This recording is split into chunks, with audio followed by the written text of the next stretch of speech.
It's hard to shop sustainable in our current system, but I will present you 3 steps how you can do it and what sustainable shopping will look like in the good system. Hi, my name is Ian DeBay, and this is The Good System, the podcast where we try to build a good system. A good system for everyone, a political, economical, and social system for the whole planet. One planet, one mankind, one system. Most of the episodes are more theoretical, but this one will be more practical, the most practical yet. I will talk about how you could buy or shop sustainable in our current system. I have thought about 3 steps and I will tell you how I think you can shop sustainable. And then I will establish how shopping would look like in the good system. If you, like me, have a shoe size that's a little bit off the average sizes, you may have noticed the same thing as I had, that it's really hard to find something sustainable shoes for a price you can afford. Last year, I had several experiences how hard it is to shop sustainable in our current system. And you may have experienced it yourself. If one thing breaks, everything breaks. At least it seems to do so. And not only got my shoe broke, also my computer broke. From one day to another, I couldn't turn it on. And my tablet also didn't work, and some more little things just in a period of a month or so broke. Also, I needed some new stuff. I had to buy some stuff because I was going on a rehab and I needed underwear. Yeah, because I didn't have enough underwear for 3 weeks because there was no possibility to wash anything. But now this is not a podcast about underwear, especially not mine. This would another kind of podcast. And no, it's not that kinky. I'm sorry to disappoint you. As I said earlier, in this episode, I will talk about 3 ways or more of 3 steps how to shop sustainable in our current system. But before I start with the 3 steps, there is an important note I have to make. Before you buy something, anything, take a moment and think about what do you need. Not what do you want, but what do you need. If you think about, okay, I need some new shirt, is it really you need it, or is it just the ads and the peer pressure that you have the feeling you need it, that you want it, but you don't really need it? Because the most sustainable thing you can do is to buy nothing. Nothing needs to be produced, so there are no emissions. That's why we should only buy what we need. Yeah, of course, we are human beings, and sometimes we just want something. And that's totally okay. If it's only from time to time, it doesn't break a leg. If you buy something you want and don't need, just do it. Don't think about it. Don't feel guilt. It's completely okay. Because we live in a capitalist, consumerist system, we have far too much stuff. Often our homes are too small and we need to rent some storage facility to store the things we don't can have in our homes. And these storage facilities take away space where otherwise houses could have been built, or trees could grow, or a park would be.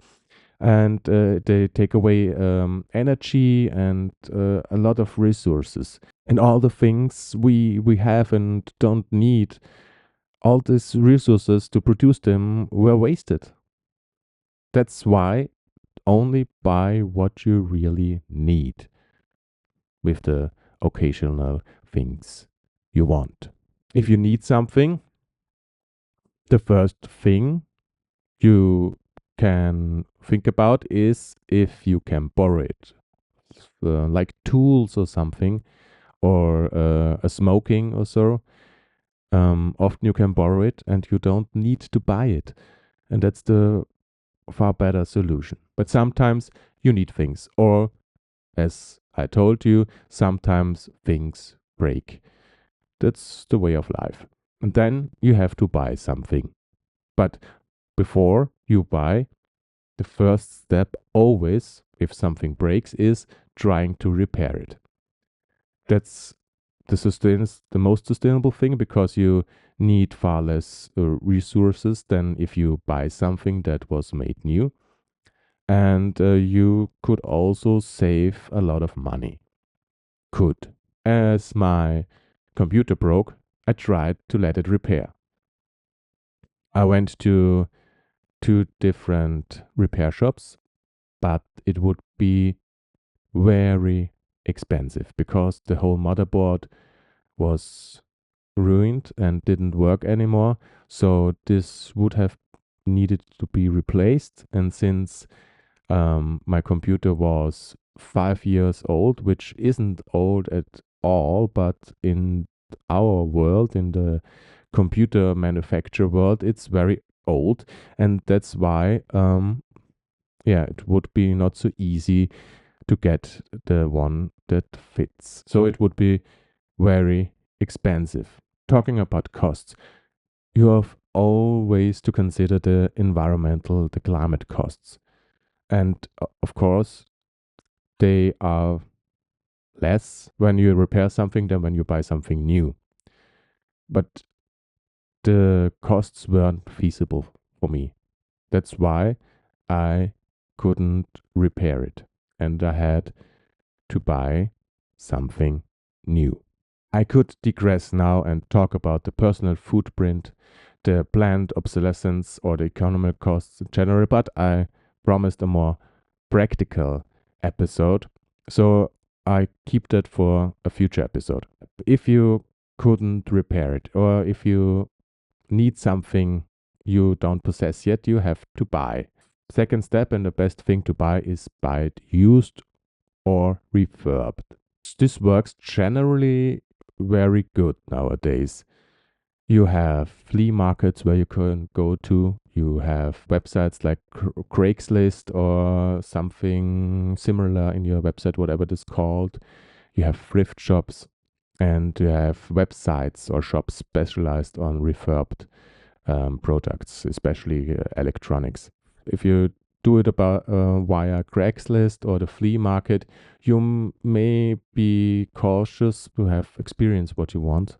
So you don't buy some crap for far too much money. If you buy in refurb shops or thrift shops or whatever, you have to be cautious because sometimes these products are nearly as expensive as if you buy something new on discount, for example. But yeah, always have in mind the environmental costs, which are so much lower if you buy used or refurbed. Another problem if you buy used or refurbed is if you need something special, if you have something in mind, something concrete in mind, or if you have a size that is not that common, it will be hard to find something.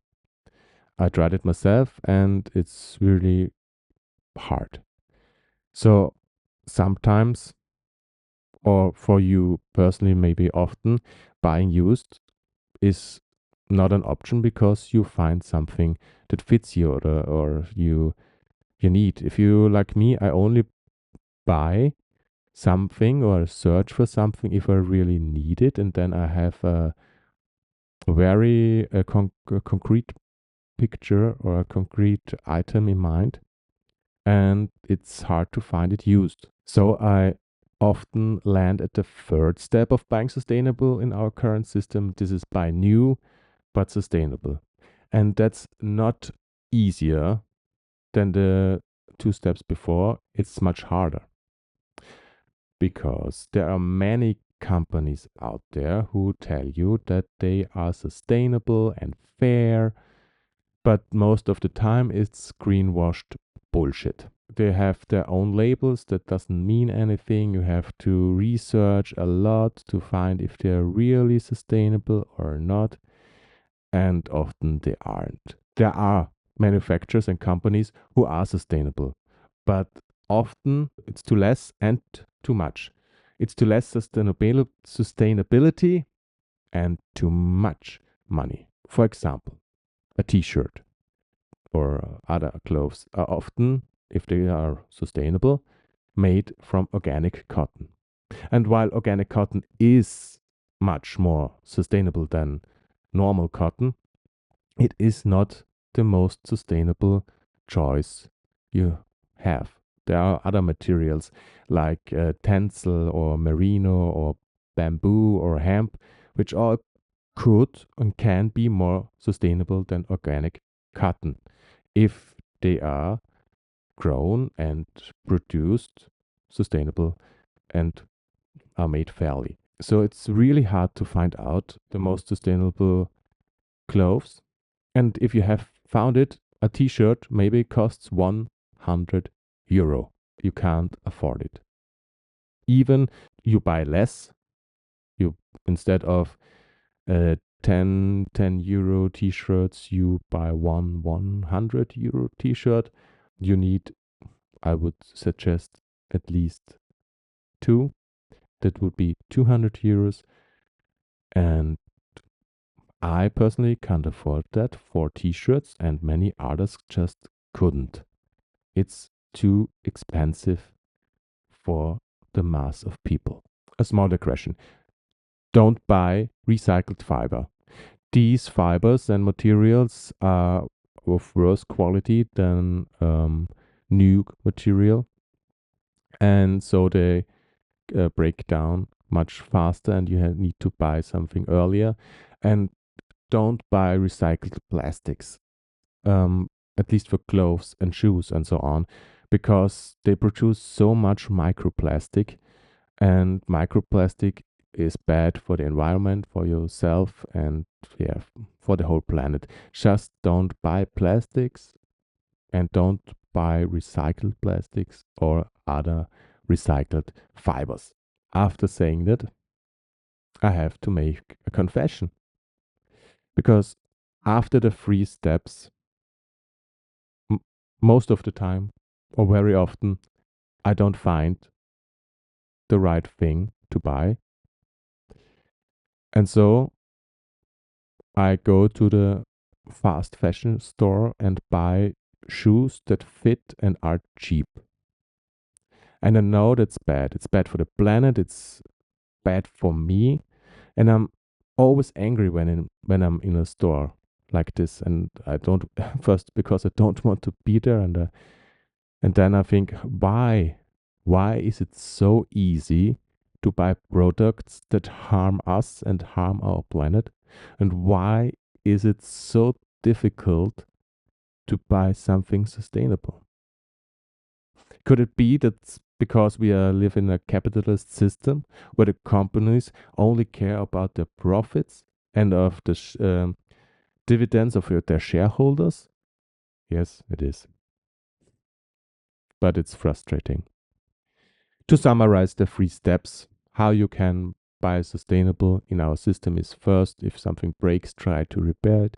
If you need to buy something, try to buy it used or refurbed. And if that's not possible, then just buy new and try to buy it the most sustainable you can find.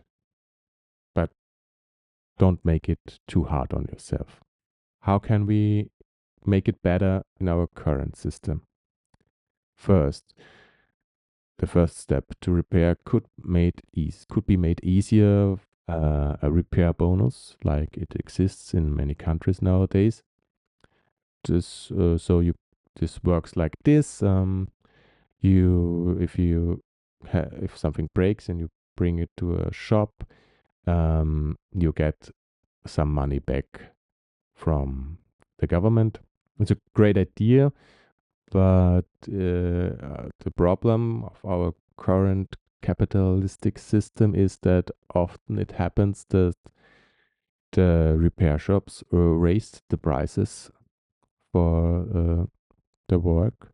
So you pay the same money and they get an extra from the government as the repair bonus. So there have to be rules to be implemented that hinder this kind of stuff. Also, companies need to be forced that their products are more easy to repair, that you and me could do it, or that every repair shop could do it, and they don't need special tools for them to do it. So, but there are standardized tools, and everyone could repair it, for example.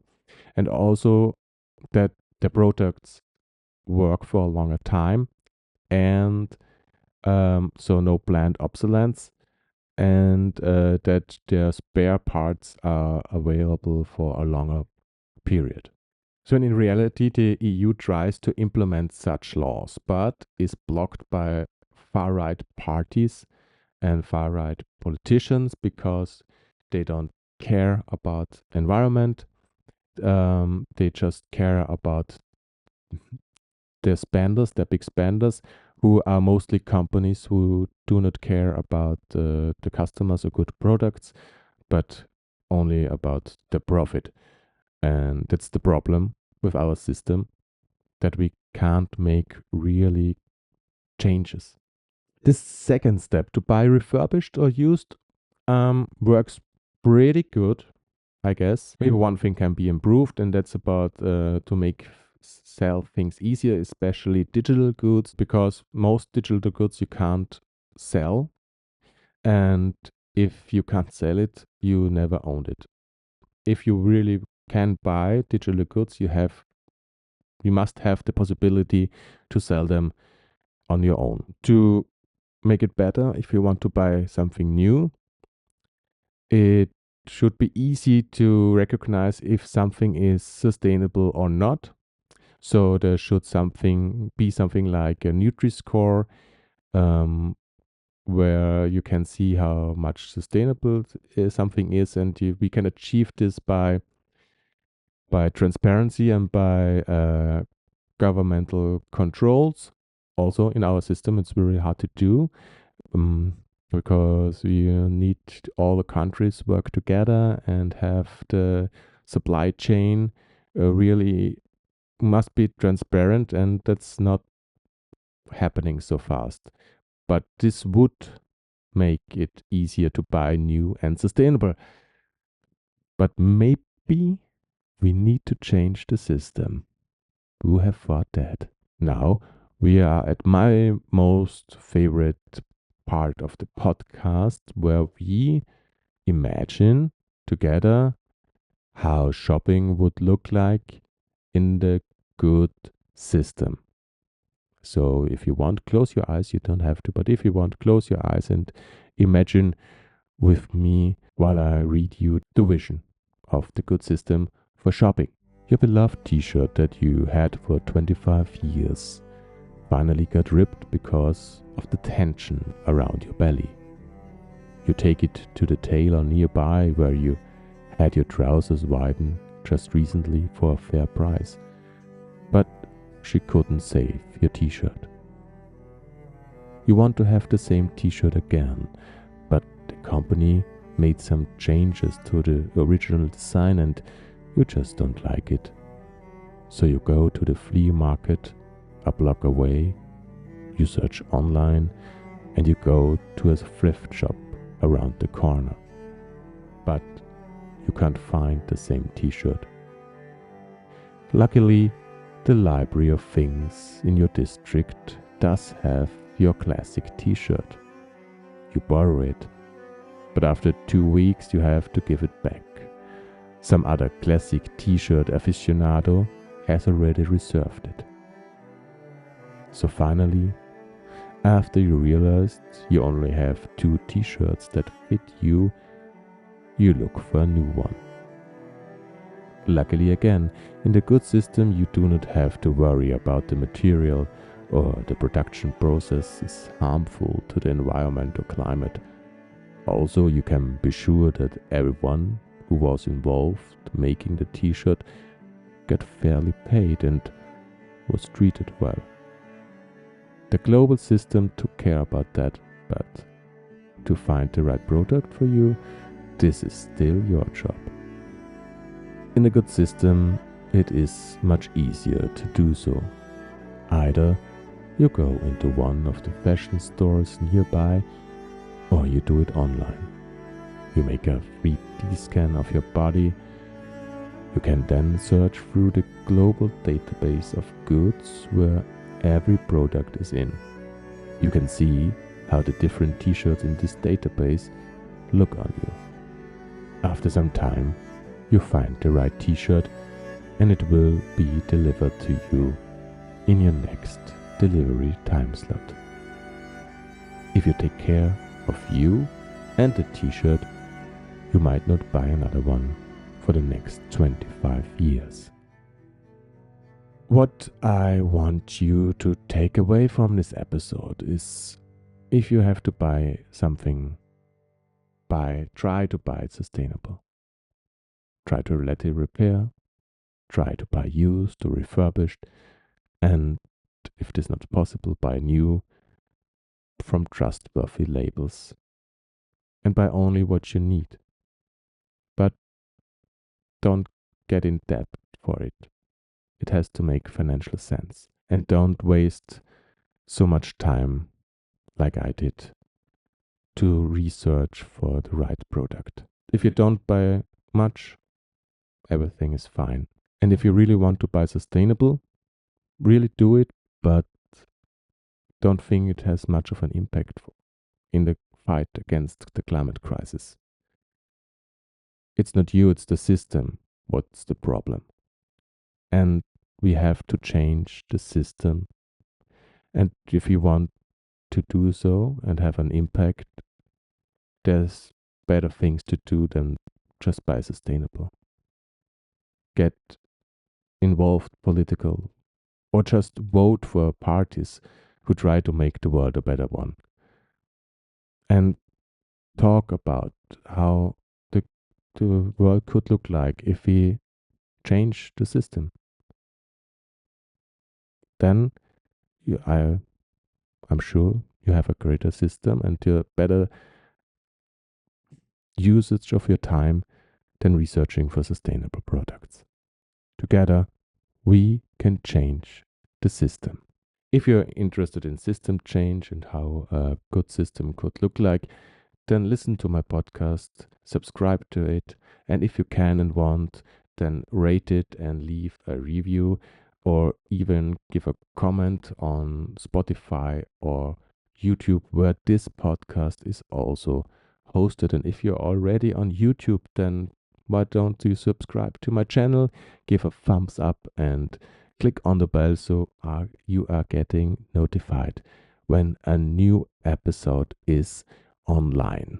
Also, check out my blog iandebay.com, where you can find more on this topic, and also the links to my social media profiles if you want to follow me there.